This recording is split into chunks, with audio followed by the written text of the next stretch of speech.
मत्ती 5 उसका वर्स 43 हम पढ़ेंगे सभी जन। हिलना नहीं चाहिए।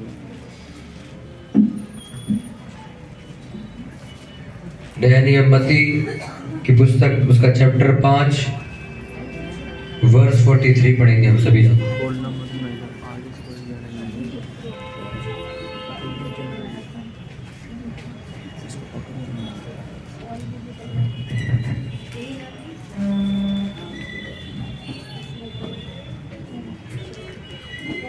वर्स 43 निकाल लेंगे सभी जन।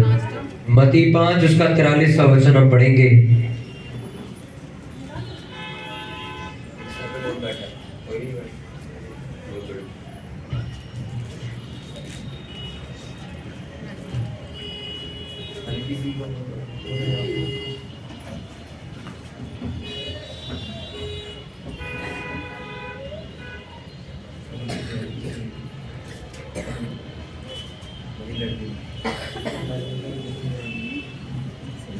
हालेलुया। मत्ती 5 उसका 43वां वचन सभी जन निकाल लेंगे, हम उसको पढ़ेंगे। सभी जन ऊंची आवाज में एक साथ पढ़ेंगे इस वचन को। तुम सुन चुके हो कि कहा क्या था। सब जन शुरू करो पढ़ना ऊंची आवाज में।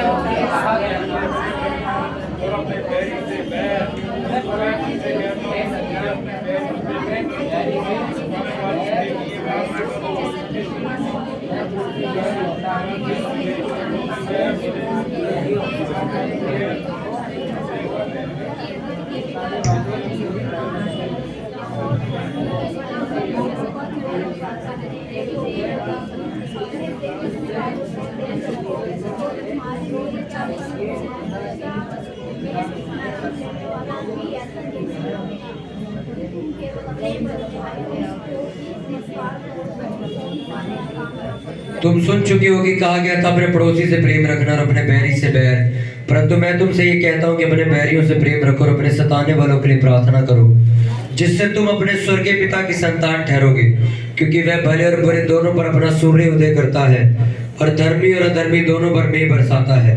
क्योंकि यदि तुम अपने प्रेम रखने वालों ही से प्रेम रखो तो तुम्हारे लिए क्या फल होगा? क्या महसूल लेने वाले भी ऐसा ही नहीं करते? यदि तुम केवल अपने भाइयों ही को नमस्कार करो तो कौन सा बड़ा काम करते हो? क्या अन्य जाति भी ऐसा नहीं करते?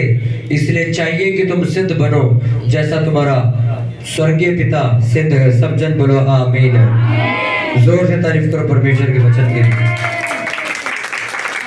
Hallelujah, hallelujah. बहुत सारी ऐसी चीजें इसमें समझाई गई कि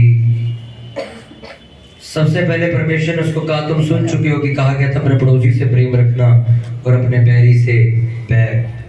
ये क्या यीशु मसीह ने आज्ञा दी थी या फिर वो एग्जाम्पल दे रहे थे? क्या कह रहे यीशु मसीह? क्या कह रहे यहाँ पे? क्या कह रहे यहाँ पे?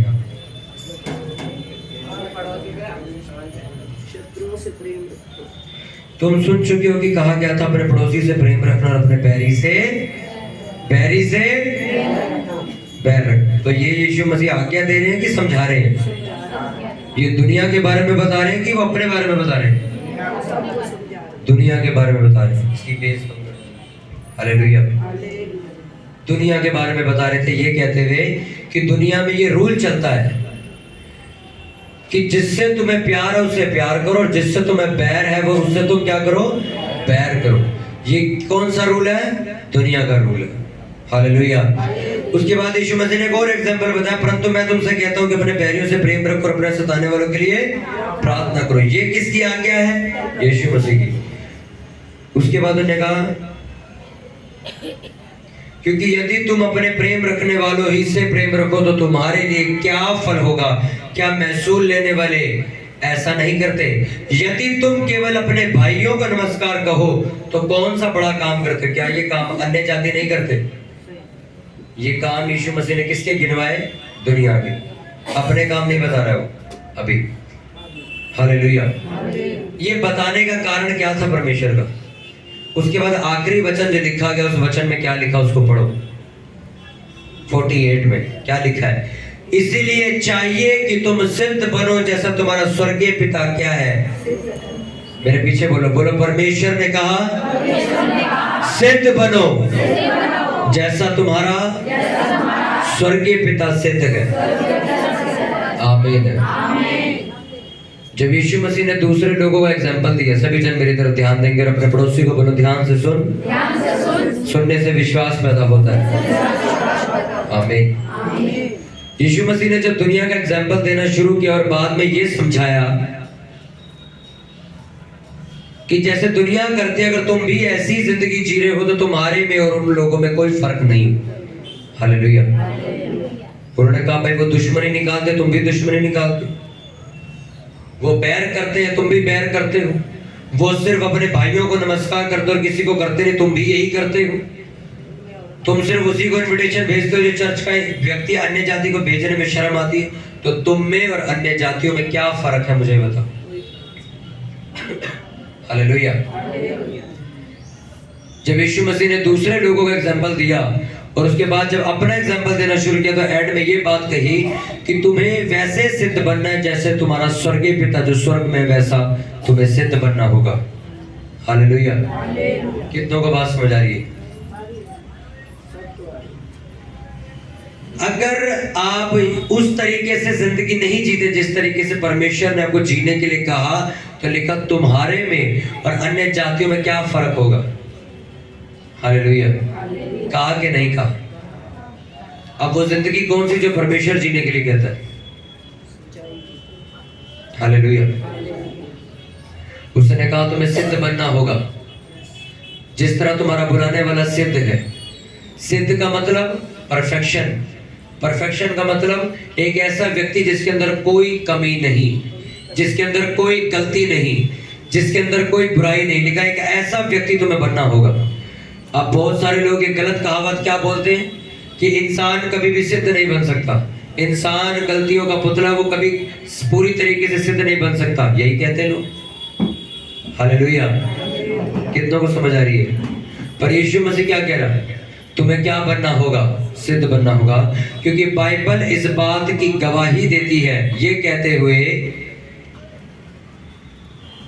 कि वो काम जो यीशु मसीह ने किए वो तुम भी कर सकते हो।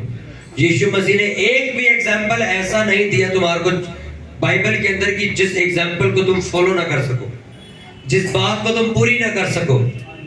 क्या यीशु मसीह ने तुम्हें चर्च जाने के लिए बोला तो तुम क्या चर्च आने में तुम्हारे को बहुत आफत है? बड़ा मुश्किल काम है ये, बड़ा ही कठिन काम है यार, ये तो बड़ा मुश्किल काम देगा यीशु मसीह, ये हम कैसे कर सकते हैं? तो ये तो सिर्फ परमेश्वर कर सकता है। क्या ऐसी कोई बात है? उसने क्या कहा? मेरे जाने के बाद तुम लोग इकट्ठा होना ना छोड़ना, प्रार्थना करना बहुत कठिन काम देगा हमें, वो बहुत मुश्किल काम देगा हमें, क्या आसान काम देगा?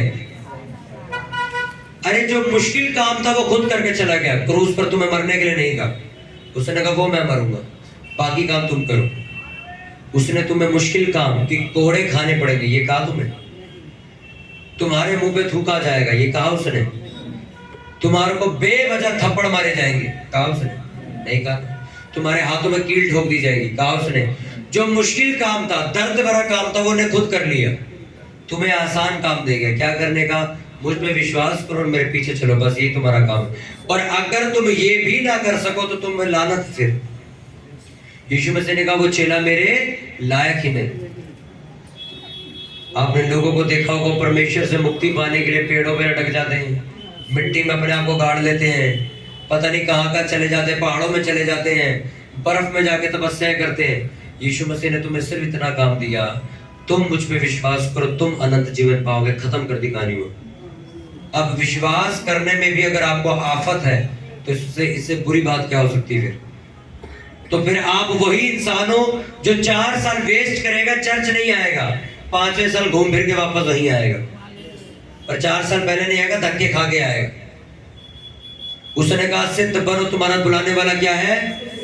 जब तक आपकी जिंदगी में कमियां थी वो परमेश्वर काम नहीं कर सकता। ये साल माफिया मांगने का नहीं, ये साल गलतियां सुधारने का नहीं, ये साल लोगों की गलतियां सुधारने का, ये साल लोगों को बचाने का है। अगर इस साल भी तुम अपने पश्चाताप के लिए रो रहे हो तो मेरे हिसाब से आप सेवा करने के लायक ही नहीं हो, आप मसीह में चलने के लायक ही नहीं हो, क्योंकि तुम्हें सालों हो गए, तुम्हारी माफिया खत्म नहीं हो रही अभी तक। तुम्हें अभी तक अपना ही रोना लेके बैठे हो, प्रभु मेरा ये मेरा वो। ये साल ये काम करने के लिए नहीं दिया। बाइबल में लिखा तुम्हें इस साल क्या बनना है, सिद्ध बनना है।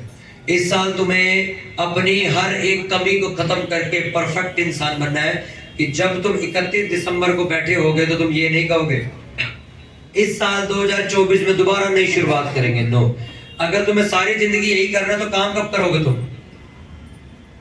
आधी से ज्यादा कलीसिया, आधी से ज्यादा मसीही लोग इस साल फिर से यही बोलेंगे कि अब हम माफी मांगेंगे, इस बार पाप नहीं करेंगे। अरे हर साल यही करते रहोगे तो काम कब करोगे तुम? तुम्हें अब क्या बनना होगा? सिद्ध बनना होगा। हर कमी को खत्म कर दो आज से। आज से तुम्हें सिर्फ दूसरों के लिए काम करना है, लोगों के लिए काम करना है, अपने परिवार के लिए काम करना है। हालेलुया। आपको क्या बनना है? सिद्ध बनना है, परफेक्ट बनना है। जिस भी फील्ड में आप हो, आपको क्या बनना है? परफेक्ट बनना है, आपको सिद्ध बनना है। जो चीजें आपको नहीं आती, आपको इस साल सीखनी और करनी। मैं आपको एग्जांपल, मैं हर चीज की बात करूं, मैं किसी एक चीज की बात नहीं कर रहा हूं, मैं आपसे हर चीज की बात कर रहा हूं। आपको हर चीज में क्या बनना है? इस साल सिद्ध बनना है, परफेक्ट बनना है। हर चीज तुम्हें पता होनी चाहिए। कोई चीज तुम्हारे को ये लगे नहीं नहीं इस चीज में ये आदमी फेल है, हर चीज में तुम इस बार कंफर्म और पास होने चाहिए। अगर मैं तुम्हें सच कह रहा हूं, अगर तुम्हें गाड़ी चलानी नहीं आती, इस साल तुम्हें सीखनी हो। इस साल तुम्हें ड्राइविंग आनी चाहिए, तुम्हें जिद होनी चाहिए इस साल, मुझे ये चीज सीखनी इस साल। तुम्हें वर्शिप करनी नहीं आती, तुम्हें इस साल सीखनी है, मुझे वर्शिप करनी सीखनी है। मुझे वर्शिप सॉन्ग याद नहीं होते, मेरे को इस बार याद करना, मैं हर रोज एक वर्शिप सॉन्ग सुना करूंगा। आपको अपनी कमियों पे काम करना है। अब वो टाइम खत्म हो चुका है कि आप सिर्फ पास्टर के पास अपने पश्चाताप के लिए आओ। आपको अपने आप को एक परफेक्ट इंसान बनाना है। आप प्रेयर नहीं करते थे, इस साल मैं प्रेयर नहीं छोड़ूंगा। इस साल ये पहला दिन है, आज मैं ये वाचा बांध के निकलूंगी यहाँ से। जितनी मैंने प्रेयर छोड़ी है मैं सारी अटेंड करूंगी। इस साल कुछ मिस नहीं होगा। इस साल मैं बाइबल पढ़ने में ध्यान लगाऊंगी। पिछले साल मैंने कोई बाइबल नहीं पढ़ी, और पिछले साल में मेरी जिंदगी में जो ट्रबल्स, परेशानी आई वो उसी वजह से आई, इस साल नहीं आएंगी। मैंने पिछले साल प्रेयर बहुत ज्यादा करी थी, वचन और उपवास में ध्यान नहीं दिया। इस साल मैं तीनों चीजें परफेक्ट करूंगा अपनी। उपवास भी टाइम टू टाइम रखूंगा, बाइबल भी टाइम टू टाइम पढ़ूंगा, प्रेयर भी टाइम टू टाइम पढ़ूंगा। पिछले साल मैंने अपने फूफा की शादी के चक्कर में संडे चर्च छोड़ दिए थे, इस साल कोई शादी नहीं अटेंड करूंगा। इस साल मैं चर्च अटेंड करूंगा। मैं इस सिद्धता की बात कर रहा हूं। मैं आपको ये नहीं कह रहा हूं कि आप किसी जाके कोर्स या डिग्री की पढ़ाई कर लो। मैं आपको सिद्ध होने की बात करूं। जो काम आपने 2022 में नहीं किए वो आपको 23 में पूरे करने। आपको लगता है कि 2022 में मैंने इतने उपवास नहीं रखे जितने रखने चाहिए थे, कोई बात नहीं, मैं 2023 में करूंगा। वो अभिषेक, वो सामर्थ्य जो मेरे पास 2022 में नहीं थी, मुझे 2023 में चाहिए। मुझे अब वो चाहिए। पिछले साल मैंने उपवास रखे और बार बार तोड़ देता था उन्हें, मैं इस साल नहीं तोड़ूंगा, इस साल रख लूंगा। हर हफ्ते में 1-2 फास्ट रखता चला जाऊंगा मैं। आप अपनी जिंदगी को जितना खूबसूरत बनाना चाहो आप बना सकते हो। बाइबल इस बात की गवाही देती है। जितना खूबसूरत बना सकते हो आपके हाथ में बना लो। जितना कूड़ेदान बना सकते हो उसको बना सकते हो, क्योंकि बाइबल में लिखा रसोई के अंदर 2 तरीके के बर्तन होते हैं, एक आदर का और एक निरादर का। एक वो बर्तन होता है जिसको तुम मुंह लगा के दाल पीते हो, एक वो बर्तन होता है जिसमें तुम कूड़ा फेंकते हो। हाँ के ना? अपने पड़ोसी को बोलो ध्यान से सुन। सुनने से विश्वास पैदा होता है। उसने कहा तुम्हें सिद्ध बनना है, परफेक्ट बनना है हर चीज में। अगर सुनो, अगर आपको खाना बनाना नहीं आता, आपको सीखना है इस साल। मुझे खाना बनाना भी सीखना है इस साल। आपको लगता है मैं कार नहीं चला सकता, आपको कार चलानी सीखनी इस साल। आपको लगता है कि मैं यार प्रचार नहीं कर सकता किसी को, आपको प्रचार करना सीखना है इस साल। आपको लगता है यार मैं कोई चर्च में कोई म्यूजिक नहीं बजा सकता, कोई ढोलक नहीं बजा सकता, कोई गिटार नहीं बजा सकता, कोई पियानो, आपको सीखना जाकर।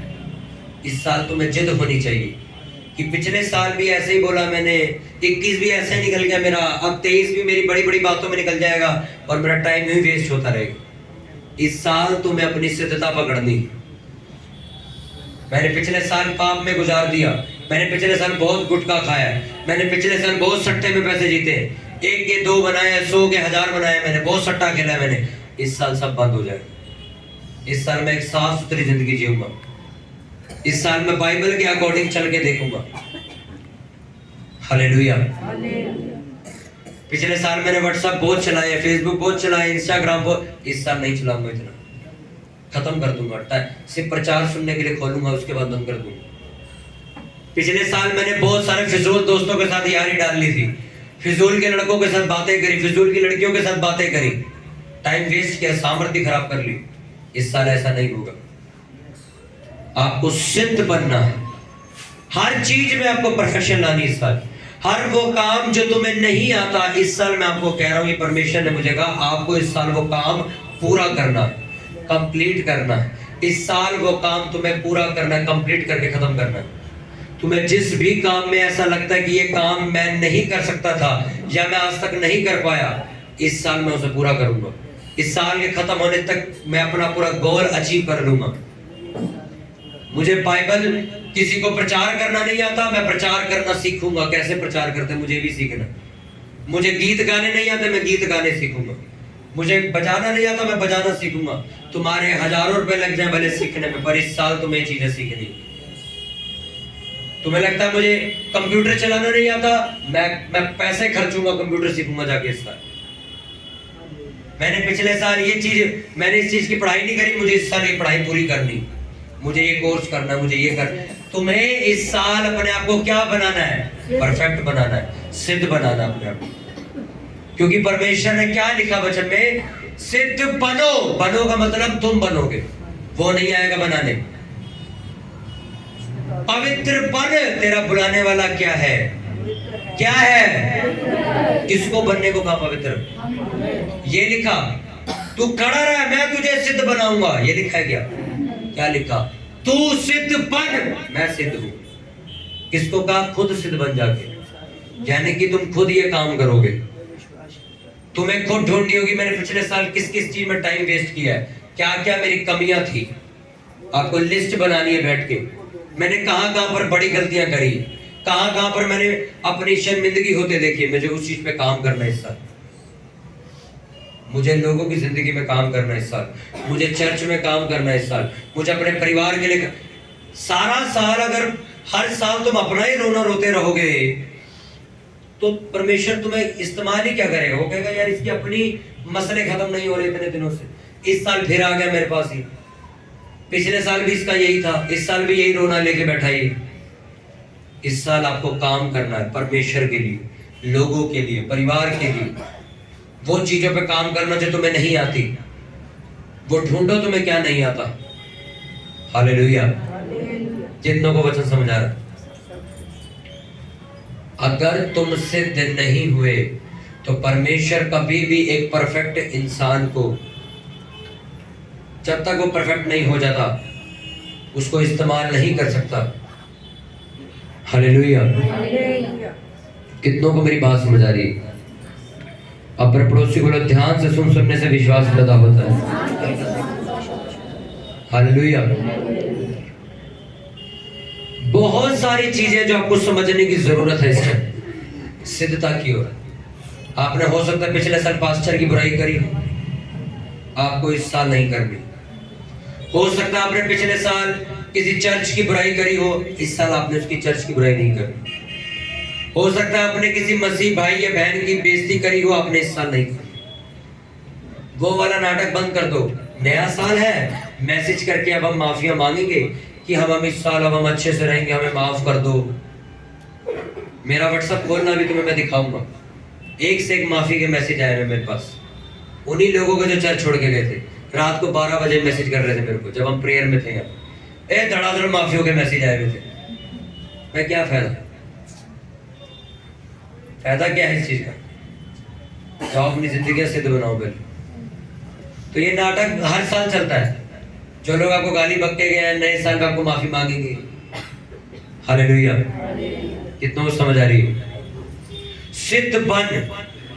बाइबल में अगर आप 2 तीमुथियुस पढ़ो तो उसमें बड़ी सफाई से एक बात लिखी है, पवित्र शास्त्र बचपन से तेरा जाना हुआ है, ये तुझे सुधारने, सिखाने, समझाने के लिए बहुत जरूरी है और ये इनफ है तेरे लिए। ये बाइबल में लिखा हुआ है। सिर्फ पवित्र शास्त्र ही ऐसा है जो तुम्हें सुधार सकता है, तुम्हें बना सकता है, तुम्हें समझा सकता है, तुम्हें गाइड कर सकता है। ये तेरे लिए क्या है? बहुत है। अगर तूने इसको पढ़ लिया तो सब समझ सकता है, पर इसको पढ़ने के लिए टाइम नहीं हमारे पास। हालेलुया। ऐसे मसीही लोग हैं, अगर उनसे ये भी पूछ लो ना कि यीशु मसीह को सलीब पे किस दिन चढ़ाया था, उन्हें ये भी नहीं पता, और कहने को मसीही लोग हैं।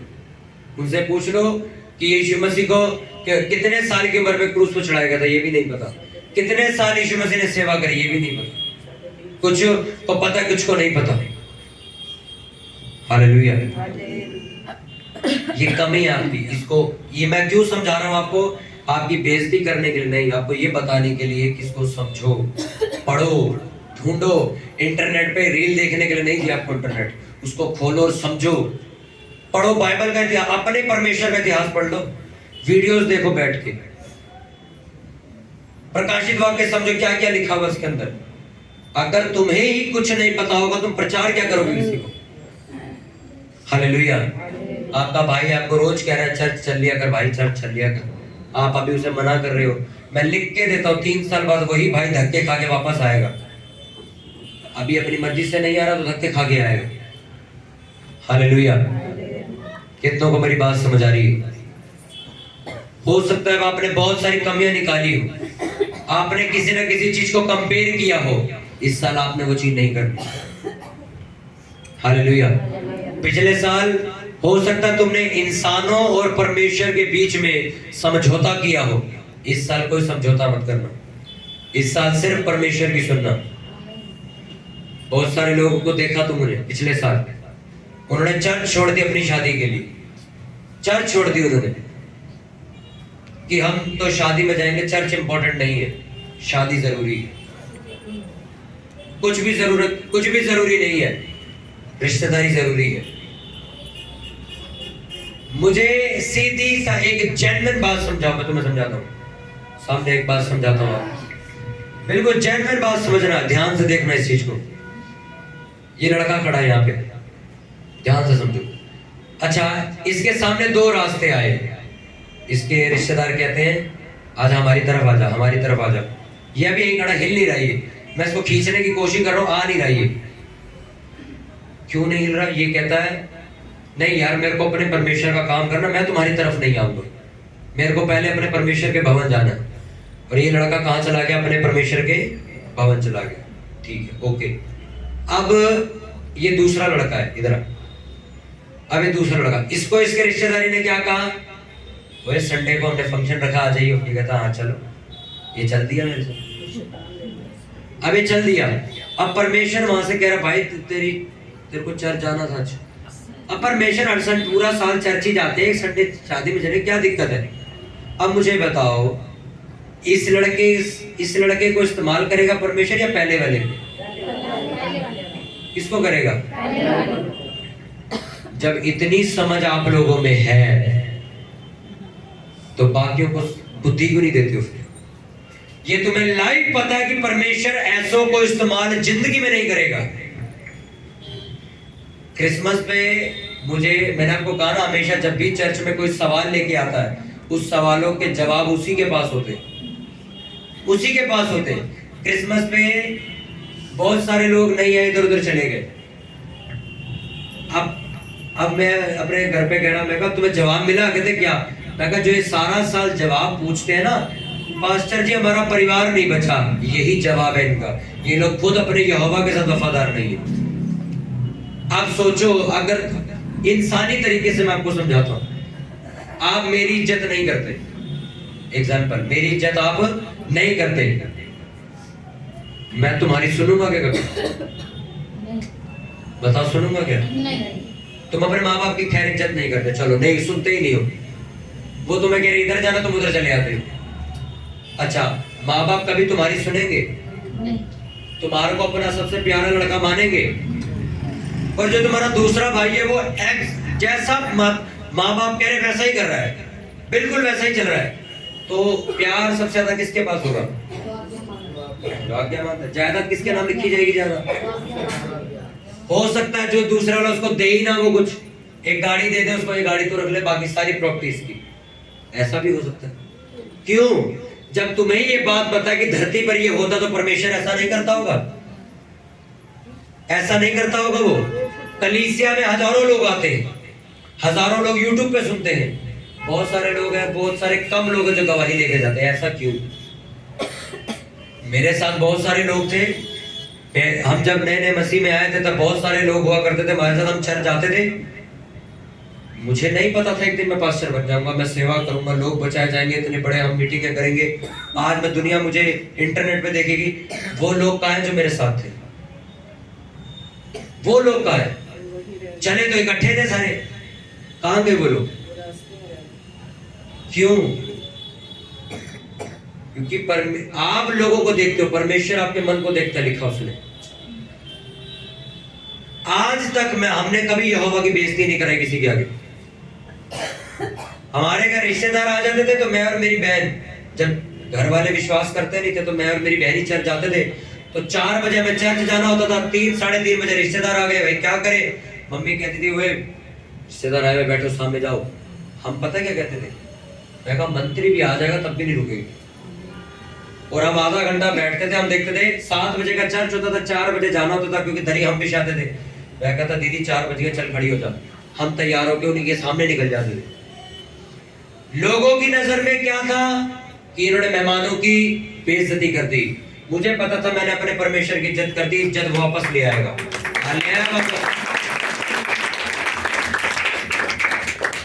यहां तक कि हम रुकते नहीं थे, बकायदा उन्हें ये कहते थे तुम भी हमारे साथ ही चलो, चलो ताला मार घर पे, तू भी साथ चल चर्च में। आज मेरे को इतना पता नहीं था लोगों का, जब से हम 5 साल से हमने जब सेवकाई में, तो पता लगा कि लोग कैसे से हैं। जब चर्च शुरू हुई, चर्च में लोगों से मिलना शुरू किया, लोगों से बात करना शुरू किया, लोगों की जिंदगियां देखी, तो भाई साहब पता लगा लोग तो भाई साहब रिश्तेदारों के लिए चर्च क्या यहोवा तक को छोड़ सकते हैं। ऐसे ऐसे लोगों से मैं मिला, मेरे सामने कह रहे हैं। मैंने कहा यीशु जन्मोत्सव है, हमारे परमेश्वर का जन्मदिन मनाएंगे, बहुत बड़ा महोत्सव मनाएंगे। नहीं शादी जरूरी है, चलेगा। सच बता रहा हूं, मैं झूठ नहीं कह रहा, हकीकत में चले गए। उनको देख के मुझे बात समझ आती है, और मैं अपने उस लोगों को जवाब देता हूं जो मुझसे बार बार ये सवाल करते हैं कि 5 साल के अंदर आप लोग इतना आगे कैसे बढ़ गए। मैं कहा ये जवाब है, देख मैंने आज तक ये बेइज्जती नहीं करी कभी परमेश्वर की, इसलिए हम यहाँ पहुंचे। ना मेरे परिवार ने करी, ना मैंने करी। हमारे घर में अगर एक आदमी तड़प रहा है ना बीमारी से, तो बाकी के 4 लोग चर्च में मिलेंगे आपको। यहाँ पे बच्चे की लात में दर्द है, पूरा परिवार छुट्टी पे, पूरा परिवार टोटल छुट्टी पे। अरे भैया वो आएगी तो मैं आऊंगी, वो नहीं आएगी तो मैं भी नहीं आऊंगी। मैं कहा अगर वो गिर गई तंदूर में, तू भी गिरेगी? नहीं, मैं क्यों गिरूंगी तंदूर में, वो गिरे।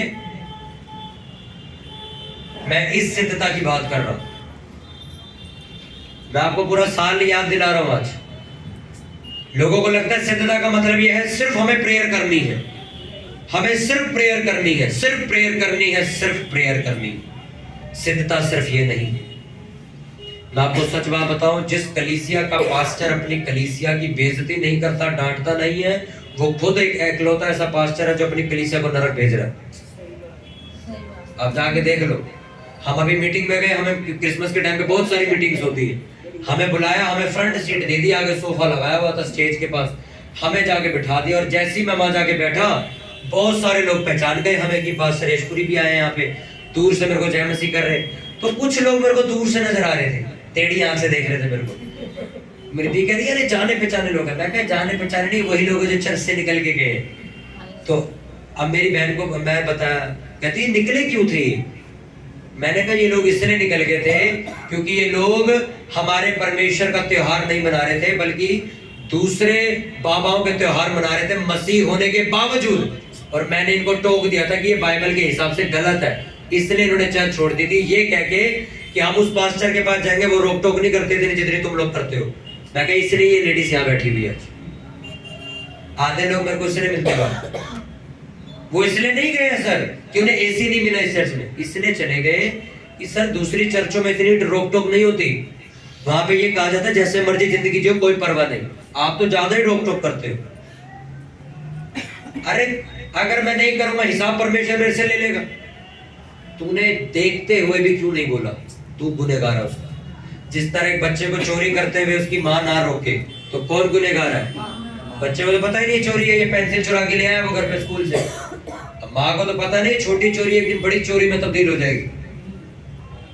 हालेलुया। बहुत सारे लोग मिले वहां पे। मैं कहा ये वही लोग है, देख इसको मैंने इस चीज के लिए टोका था। इस लड़की जो यहाँ तेरे को दिख रही है, जो स्टेज पे डांस कर रही थी, वो तिरछी नजर से देख रही मेरे को। मैं कहा वो लड़की है, ये स्टेटस पे फिल्मी गाने लगाती थी। इसको मैंने टोक दिया था कि अपन फिल्मी गाने नहीं सुन सकते, इसलिए ने चर्च छोड़ दी थी। ये मेन कारण थे लोगों के। आप उन लोगों से मिलो जाके। उन्होंने नाम तो ये लगा दिया कि पास्टर का मंडी है। नहीं, पास्टर का मंडी नहीं था। उनका मेन कारण ये था कि ये आदमी हमें डीजे में नहीं नाचने देता, ये आदमी हमें फिल्मी गाने नहीं सुनने देता, ये हमें त्योहार नहीं मनाने देता, हमें दो नाव पे चलने नहीं देता, ये कहता है एक पे चलो, इसलिए हमने ऐसा किया। मैं आपको सच बात बताऊं, तुम्हारे पाप करने से मेरा घाटा क्या है? मेरे को तो कोई घाटा नहीं। अगर सोचो, अगर आप में से कई लोग जो क्रिसमस पे नहीं आए, मुझे घाटा हुआ है कोई? मेरे पैसे रुक गए कहीं? नहीं। लंगर रुक गया कहीं? टेंट फट गए हमारे? नहीं। कुछ हुआ? स्पीकरों में आग लग गई? कुछ नहीं हुआ। तब भी मैं तुम्हें टोक क्यों रहा हूं? अरे सर टोक किस ले रहा हूं? आपका जवाब दे रहा हूं। आपका परिवार ना बचने का कारण तुम खुद थे हो। खुद देखो, जब यहोवा की सभा थी तुमने इज्जत दी? नहीं दी। तो फिर क्यों सारा साल मेरे सामने पीपड़ी बजा तो मेरा परिवार नहीं बचा? आपके हिसाब से परमेश्वर काम करता है। तुम जितनी इज्जत उसको दोगे इतनी इज्जत वो तुम्हें वापस दे देगा। तुम जितनी उसकी बेइज्जती करोगे उतनी बेइज्जती तुम्हारी कराएगा। बताता हूं कैसे। इधर आ, समझना इस बात को। ये मेरा लड़का है, एग्जाम्पल, मैं इसका बाप हूं। ये जो लड़का है इसने क्या कहा कि पापा मेरे को चर्च जाना है। मैं अभी विश्वास नहीं करता और ये एक विश्वासी है, मैं एक अन्य जाति पिता हूँ। इसने भाई पापा मेरे को चर्च जाना है। मैं कहा नहीं, हमें शादी में जाना, हमें फंक्शन में जाना, हमें जॉब पे जाना, कहीं भी जाना। मैं इसको रोकने की कोशिश कर रहा हूँ। अब ये बंदा क्या, इस बंदे ने अपने पास्टर से बोल रखा कि मैं, मेरा परिवार बचे, तुम प्रेयर करो। और पास्टर ने इसको बोला हुआ है जैसा तेरे कर्म होंगे वैसा परमेश्वर करेगा। अब मैं इसको रोकने की पूरी कोशिश कर रहा हूँ, ठीक है। इसने मेरी बात नहीं सुनी। ये कहाँ चला गया? चर्च चला गया। उधर उधर बस यही खड़ा है। ये चर्च चला गया। किसको इज्जत करी इसने? किसको करी? मेरी तो नहीं करी ना, ठीक है। अब दुनिया के अबे बाप की बात मान के नहीं, पागल है यार। इसने इज्जत किसकी कर दी? अब यहोवा की इज्जत कर दी। अब बाइबल में साफ लिखा है जो तू बोएगा वो तू, यानी कि जो तूने दे दिया परमेश्वर को मैं तुझे। इसने क्या दिया परमेश्वर को? इसने बाप की ना सुन के किसकी सुनी? परमेश्वर की सुनी। अब ये चाहता कि मैं बचाया जाऊं, यानी कि इसका बाप जो है बचाया जाए, इसकी माँ बचाई जाए, बहन बचाई जाए। इसने यहोवा को इज्जत दी। अब हम लोग कभी इसकी बेइज्जती कर पाएंगे? क्योंकि यहोवा अब हमारा मन ऐसा बना देगा कि हम इसकी इज्जत करें। क्योंकि इसने इज्जत किसको दे दी? किसको दे दी इज्जत? अब सुनो, अब यही लड़का है, इसने मुझे प्रचार सब बताया है कि पापा चर्च चला करो, ये क्या करो, वो मैं जाता नहीं। अब मैं फिर से कह रहा हूँ इसको, ओए हमने शादी में जाना, चर्च नहीं जाएगा, तू ये करेगा वो करेगा, मैं तेरे को घर से निकाल दूंगा। ये डर में आके थोड़ा क्या कहता है, ठीक है मैं चर्च नहीं जाऊंगा, आपके साथ चलूंगा। आज ये चर्च नहीं गया, अब ये कहाँ चल रहा है मेरे साथ? शादी में चला गया। अब इसने किसको इज्जत दी और बेइज्जती किसकी कर दी?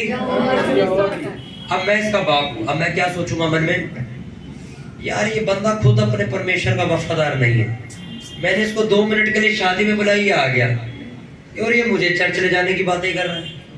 तो मैं इसके मुंह पे पता क्या बोलूंगा, जा पहले अपने परमेश्वर के साथ वफादार होना सीख, फिर मेरे को बचाइए आगे।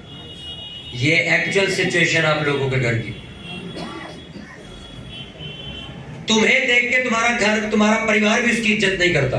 उसे खुद को पता है, बच्चों को मेरी माँ हर दूसरे संडे छुट्टी पे होती है, वो तुम्हें मुंह भर के नहीं कह सकते। मम्मी पहले खुद वफादारी से जाना सीखो, फिर हमें नसीहतें देना आगे। मसीहत इसी चीज पे चलती है, आपकी गवाही के ऊपर। आपको पता है बात? कितनों को समझ आ रही? अब जिस लड़की की शादी नहीं हो रही, उसके माँ बाप कभी क्यों कहेंगे मसीह यीशु को भैया वो प्रभु है? वो तो यही कहेंगे पलट के, तेरा परमेश्वर तेरी शादी तो करा नहीं सकता, हमें ले जाने की तू ताड़ में घूम रही है। अब उन्हें तो ये नहीं पता, अब उन्हें ये नहीं पता लड़की के पर रिश्ते तो आ रहे हैं, इसकी डिमांड ज्यादा, ये कैंसिल कर रही है सबको, पर बदनाम कौन हो रहा है? परमेश्वर। बेइज्जती उसकी हो रही है। माँ बाप को लग रहा है कि मसीह लड़के नहीं आते, लड़के तो सर आप 1000 लो ना। मेरे से एक सिस्टर ने पूछा, इतनी प्रेयर करने के बाद, इतने वचन पढ़ने, मेरे पास कोई रिश्ता क्यों नहीं है? अच्छा, मैंने कहा सिस्टर आपकी ना डिमांड ज्यादा बड़ी है। मैं कहती कैसे? मैंने कहा देखो 100 लोग ढूंढना आसान है, 100 में से 2 लोग ढूंढना बहुत मुश्किल है, तो तुम 100 में से वो 2 लोग ढूंढ रहे हो, ढूंढो बैठ के। अगर मैं कहूं अरे 50 लोग ढूंढे भाई, 50 लोग बैठे, अच्छा इनमें से एक ऐसा आदमी निकालो जिसके अंदर 50 लोगों की ताकत है, मुश्किल हो जाएगा ढूंढना। यार कौन इसमें इतनी ताकत है, ढूंढना पड़ जाएगा। मैंने एक ही जवाब दिया, दोबारा उस सिस्टर ने मेरे से नहीं पूछा। फिर मैंने कहा आपकी डिमांड की वजह से आप लेट हो। मैं कहा आपने इतना कंजस्टेड कर दिया अपने रिज्यूम को, अपने बायोडाटा को, मुझे ये ऐसे वैसे ऐसा वैसा चाहिए। तो मैं कहा वो तो फिर बैठ के बनाना पड़ेगा। मैं कहा वो आएगा नहीं, इसको बनाना पड़ेगा। अब उस चक्कर में क्या हो रहा है, तुम्हारी एज बढ़ती जा रही है, लोग ताने मारने। सर सारे लोग मेरे जैसे नहीं है जो आपको प्यार करेंगे, दुनिया आपको जूते भी मारेगी। समझ गए मेरी बात को? मेरी बहन है या आपकी जो बेटियां यहाँ बैठी हैं, जो यहाँ सिस्टर लोग बैठी हैं, आपकी तो उम्र जितनी मर्जी बड़ी हो जाए, मेरे लिए बहन ही रहोगी। आपके लिए तो मैं कुछ ना कुछ करता रहूंगा, आपको कपड़े भी दिलाता रहूंगा, आपके लिए खर्चे भी करता रहूंगा, पर दुनिया आपसे खुश नहीं होगी। आपकी एक उम्र बढ़ने के बाद आपको जूते पड़ने शुरू हो जाएगी। हर कोई मेरी तरह आपसे प्यार करने वाला नहीं है, आपकी गलतियों पे आपको समझाने वाला नहीं, आपकी गलतियों में आपको धक्के मारने वाली दुनिया। समझ गए मेरी बात को? तो आप दुनिया में रहते हो, आपको सारी चीजें हिसाब से देख के चलनी। मेरे हिसाब से मत चलो, मैं तो हमेशा आपसे खुश रहूंगा, मैं तो हमेशा ही आपकी तारीफ करता रहूंगा, पर आपने अपनी जिंदगी के बारे में भी तो सोचना है। मैं क्यों आपको समझा रहा हूं ये बात? क्योंकि इस साल मैं नहीं चाहता कि आप लोग दोबारा वही जिंदगी जो 2022 में जी के आए हो। आपके परिवार वाले आपकी गवाही का इंतजार कर रहे हैं। उन्हें नहीं पता कि हमारी लड़की तो भाई साहब कैंसर में कैंसर बटन दबा रही है, उन्हें नहीं पता हमारा लड़का कर क्या रहा है। आपकी मम्मी को तो पता है हमारा लड़का चर्च जा रहा प्रेयर करने के लिए, तब भी आपका लड़का कामयाब नहीं हो रहा। अब वो कहेंगे यीशु मसीह कुछ नहीं कर पाया। नहीं सर, यीशु मसीह कुछ नहीं कर पाया। अपने लड़के का फोन चेक करो, उसमें क्या है। वो प्रेयर भी कर रहा है और पाप भी कर रहा है और सट्टा भी खेल रहा है, वो सब कुछ कर रहा है, वो सिर्फ अकेली प्रेयर नहीं कर रहा। ना आप यीशु मसीह का खराब करते हो, पहले उसको पूछो तो सही, वो सिर्फ क्या जेन्युइन प्रेयर कर रहा है कि नहीं। उसका फोन तो चेक करो एक बार उठा के। कितनों को समझ आ रही बात मेरी? सिद्धता का मतलब सिर्फ प्रेयर करना नहीं है, आपको अपनी सोच बदलनी पड़ेगी, आपको मेंटालिटी बदलनी पड़ेगी। हालेलुया। ऐसे लड़के और ऐसी लड़कियां भी हैं चर्च में जिनके रिश्ते लाइन लगा के खड़े हैं उनसे शादी करने के लिए। कुछ ऐसे लड़के और ऐसी लड़कियां भी हैं जिनके लिए हम भेज रहे हैं, अब आगे से कैंसल आ रहा है। क्यों पता है क्यों? मेरे से कहते सुंदर है, सब कुछ है, अच्छे खासा इनकी शक्ल है, आत्मिकता में भी अच्छी है, अब इसको लड़के कैंसिल क्यों कर रहे हैं? मैं कहा क्योंकि अब जो बोया था काटो। अब तुमने 100 कैंसिल करे, अब तुम्हें 100 कैंसिल करेंगे। क्योंकि परमेश्वर आपको कुछ नहीं दे सकता जब तक वो तुम्हारी अकड़ ना तोड़ दे, वो तोड़ेगा पहले। एक लड़की के मुंह से बड़ी अच्छी शब्द सुना था, वो अन्य जाति लड़की थी, उस टाइम पे मसीह में नहीं थे कोई भी। उसको बड़ा सुंदर लड़के का रिश्ता आया और उसने खुद भी सुंदर बहुत थी, और उसने सुंदर लड़के का रिश्ता कैंसिल कर दिया और एक नॉर्मल से लड़के के साथ शादी कर। मैंने कहा तुम्हें तो एक अच्छा सुंदर लड़का मिला था, तुमने की नहीं, हमारे फ्लोर में ही रहते थे। तो उस लड़की को उस लड़के का चरित्र पता लग गया था कैसा है वो, सुंदर तो है, वो अपनी सुंदरता का कहाँ इस्तेमाल कर रहा है उसको पता लग गई थी बात। तो उसने एक ही शब्द मेरे को कहा, कहती सुंदर कुत्ता रखने से अच्छा है कि एक नॉर्मल शक्कर वाला आदमी रख लो घर। तो मेरे को मतलब समझ नहीं आया। मैं कहा सुंदर कुत्ता मतलब? कहते मतलब कुत्ते का काम क्या होता है? हर जगह जाएगा रोटी खाने, हर जगह मुंह मारने जाएगा, पर है सुंदर। तो उसका एग्जाम्पल ये था कि वो लड़का जो है वो कैरेक्टर में खराब था पर सुंदर वो था। कहती सुंदर कुत्ता बोलने से अच्छा है एक अच्छा इंसान रख लो, वो वाली कहानी होती। तो आज कुछ लोगों के साथ ये, आप सुंदर ढूंढ रहे हो सकता है वो सुंदर व्यक्ति आपसे भी कई सुंदर लड़कियों के पास भटकता फिरे, फिर तुम्हें शक होने लग जाएगा मैं इतनी सुंदर नहीं हूं, ये ज्यादा सुंदर है, ये कहीं ना कहीं तो होगा मेरे अलावा। या हस्बैंड इतने भ्रष्ट मिल जाते हैं, वाइफ इतनी सुंदर मिल जाती है, वो फिर उस पर शक करती है ये इतनी सुंदर है मेरे से कुछ तो नहीं होगी, ये कहीं ना कहीं और तो जाती हो। ऐसी भी कहानी हो जाती है। इसलिए तो परमेश्वर ने कहा कि मैंने आदम में से स्त्री को बनाया, हवा को बनाया, यानी कि ताकि दोनों सिमिलर लगे, दोनों अच्छे लगे, दोनों खड़े में जचे भी। मेरे अम्मी पापा को देखा है कोई मतलब? लोगों को लगता है नहीं यार मैं मान नहीं सकता, कोई तो कहानी हुई है खराब। ऐसा कैसे हो सकता है? मेरे पापा को साउथ इंडियन कहते हैं सारे, मेरे अम्मी को पहाड़न कहते हैं सारे, ऐसा कैसे हो सकता है? हिमाचल का, केरला का। पर आप उन लोगों के अपने माँ बाप की जिंदगी की मैरिज लाइफ देखो, 45 साल में उनका डिवोर्स नहीं हुआ। आज जो सुंदर सुंदर लड़के लड़कियां होते 3 साल में डिवोर्स लेके घर बैठे होते, सुंदर, अति सुंदर। डिवोर्स का पेपर भी है फूलों से सजा हुआ है, सुंदर। एडवोकेट भी सुंदर चाहिए, बढ़िया साइन मारने आना चाहिए। कितनों को समझ आ रही है? मेरी प्रेयर आपके साथ है, मैं प्रेयर आपको क्या लगता है क्या मैं लड़कियों के लिए रिश्ते नहीं ढूंढ रहे हूँ?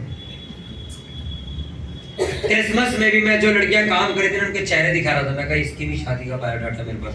लड़के खड़े थे ना मेरे, उनकी मम्मी कहती शादी के लिए दिखाओ, उनकी मम्मी कहती है हमारे लड़के के। मैं कहा देखो सिस्टर सामने सब्जी बांट रही है, इसको देखो, अच्छा इसको नहीं इसको देखो। आपको क्या पता कि हम भूल जाते हैं क्या? आपको हमारे दिमाग में हो आप लोग, जितनी चिंता आप लोगों को ना आपकी उम्र की, हमें उससे ज्यादा रहती है, हमें उससे ज्यादा रहती है कि नहीं यार इस लड़की का घर पहले बसाना, नहीं तो दुनिया इसको खा जाएगी, पहले इस लड़की का इसका काम कराओ, नहीं तो इसके ऊपर बहुत ताने कसे जाएंगे। हमें आपकी चिंता रहती है। पर अगर जब आप लोग सामने से ये हरकत करते ना कैंसल कैंसल, तो फिर एक बार को मैं भी खींच जाता हूँ, मैं कह इसको भेज ही मत यार, इसको भगा, तू गाड़ी रह बहन मेरी, वो खूबसूरत बना बनी नहीं तेरे लिए, तू जा। कितनी सिस्टर है जिनकी शादी होनी है? हाथ उठा रहा है। एक आपकी भी सिस्टर शादी होने वाली है, 1 2 पीछे 3 1 4। इन चारों लड़कियों के लिए आपने रोज प्रेयर करनी। अभी और भी है, अनीता वो है आरती सिस्टर भी। इन 5 लड़कों के लिए रोज आपने प्रेयर करनी एवरी डे। और मेरी आप 5 से भी रिक्वेस्ट है, अपनी मेंटालिटी को सेट करें, अपनी बायोडाटा को इतना कंजेस्टेड ना करते चले जाए कि लड़का भी पढ़े तो कहे नहीं यार इसकी डिमांड बहुत हाई है। आपने शादी करनी, क्या करनी है? आपको अच्छा लड़का चाहिए, अच्छी लड़की चाहिए, पर्सनैलिटी चाहिए, ये आपका हक है देखना। और इसका मतलब ये नहीं कि आप इतना टॉप लेवल पे उसको ले जाओ कि मिलना ही मुश्किल हो जाए। समझ गए मेरी बात को? जब ज्यादा गोरा गोरा गोरा करो फिर ट्यूबलाइट बन जाता हो, फिर वो चमक ही रह जाती है सिर्फ। समझ गए मेरी बात को? आपने सिद्धता की ओर बढ़ना। आपको जो चीजें आपने 2022 में कमी कर दी उनको 2023 में आपने पूरा करना है। समझ गए मेरी बात को? अपने पास्ट को याद करना बंद कर दो, अपने पास्ट को बार बार उखाड़ना बंद कर दो, अपने पास्ट के बारे में किसी को बताना भी बंद कर दो। आप जेन्युइन हो और जेन्युइन रहोगे हमेशा, यही लोगों को बताओ। कितनों को समझ आ रही है? तो मुझे लगता है जी मेरी तो मैरिज पहली खराब हो गई, अब तो लोग क्या कहेंगे, अरे यहोवा ने तुम्हें एक जेन्युइन जिंदगी दी, समझ रहे हो कि नहीं? क्या दिया तुम्हें? जो खराब हुआ उसको आग लगा दो। अब लोगों के बीच में तुम्हारी इज्जत यहोवा दोबारा बनानी शुरू करेगा। हालेलुया। कभी अपना पास्ट मत दोहराना, कभी अपने पास्ट को देख के अपने प्रेजेंट होने वाली चीजों को कंबाइन मत करना कि पहला भी टूट गया था भाई साहब, दूसरा भी ना टूट जाए। नो, वो तुम्हारी मिस्टेक थी और गलतियों से आदमी सीखता है। ये अगर तुम नहीं सीखते तो मैं तब तुम्हें कहते हैं बेकार है। फिर तो ये अगर तुम सीख गए हो तो तुम सबसे जेन्युइन आदमी हो परमेश्वर के लिए, क्योंकि जो इंसान गलतियों से सीख नहीं सकता वो कुछ नहीं कर सकता। आपके लिए परमेश्वर ने सबसे खूबसूरत गुलदस्ता तैयार रखा है, याद रखना। बस आपको अपनी बुद्धि इस्तेमाल करनी, यहाँ से बंद करनी है। और यही रोज बोल है परमेश्वर, वो गुलदस्ता जहाँ स्वर्ग में रखा वो मेरे पास लेकर आ, अब वो मुझे चाहिए। 2022 जो गया सो गया, 2023 में वो गुलदस्ता आपके घर के बाहर रखा होगा यीशु के नाम में। हालेलुया। आपने सिद्धता की ओर बढ़ना है, आपने घर जाना है। हर एक व्यक्ति से मैं बात करूं, मेरी तरफ देखो। घर जाना है, डायरी खोलनी, कॉपी खोलनी, वो मिस्टेक जो लास्ट ईयर हुई उनको कट करना है और ये डिफाइन करना कि मुझे इस साल क्या करना है, मुझे किन चीजों पे काम करना है, क्या मेरी मिस्टेक्स है, क्या मेरी कमियां हैं, इन चीजों को मुझे रिमूव करना है अपनी लाइफ से। एक नई जिंदगी को परफेक्शन के साथ आगे लेके जाना है। हालेलुया। कहाँ जाना है आपको? सिद्धता की तरफ। किसकी तरफ जाना है? जो काम नहीं आता उसे करना है तुमने। जो काम करने की सोच रहे थे इस साल वो करना शुरू कर देना, सिद्धता की तरफ। प्रेयर तुम्हारी कम थी, इस साल जेन्युइन हो जानी चाहिए। हमारी बाइबल रीडिंग कम थी, इस बार जेन्युइन हो जानी चाहिए। तुम्हारा चर्च कभी आना जाना, छुट्टी वुट्टी, ये सब इस बार जेन्युइन हो जाना चाहिए। सब कुछ वाचा बांध के हम यहाँ से निकलेंगे कि प्रभु हम तुझसे वाचा बांधते कि प्रभु ये चीज अब दोबारा नहीं हो। अपने हाथों को उठाओ और बोलो परमेश्वर की खुदावंद मुझे सिद्ध बना। जो गलतियां, जो बातें, जो मेंटालिटी, जो सोच मेरी 2022 में थी वो 2023 में दोबारा नहीं होगी। मेरे परमेश्वर 2022 मेरी जिंदगी में कुछ ऐसा लेके आए खुदावंद जो मेरी एक्सपेक्टेशन से बाहर है। उठाओ अपने हाथों को, रुचि आवाज के साथ प्रार्थना में जाएंगे सभी जन। इन वचनों को ग्रहण करते हुए कि परमेश्वर मैं सिद्ध बनूं, क्योंकि लिखा मेरा बुलाने वाला सिद्ध है। तू मुझे मेरे ऊपर लांछन लगाने नहीं आया, तू मेरे ऊपर ताना कसने नहीं आया, तू मुझे दोष देने के लिए नहीं आया, तू मुझे प्यार करने के लिए आया, तू मुझे ऊपर उठाने के लिए आया। मेरे खुदावंद मेरी की गई गलतियों को साफ करने के लिए आया, ताकि तेरा पवित्र जन सिद्ध बन सके। करो जीवाद में प्रार्थना की प्रभु मुझे सिद्ध बना। हर वो कमियां जो मेरे अंदर है मुझे याद दिला, ताकि मैं उन पे काम कर सकूं। जो चीजों में मैं कच्चा हूं उन चीजों को मैं पक्के तरीके से कर सकूं। ऊंची आवाज में हाथों को उठा के प्रार्थना करेंगे सभी जन।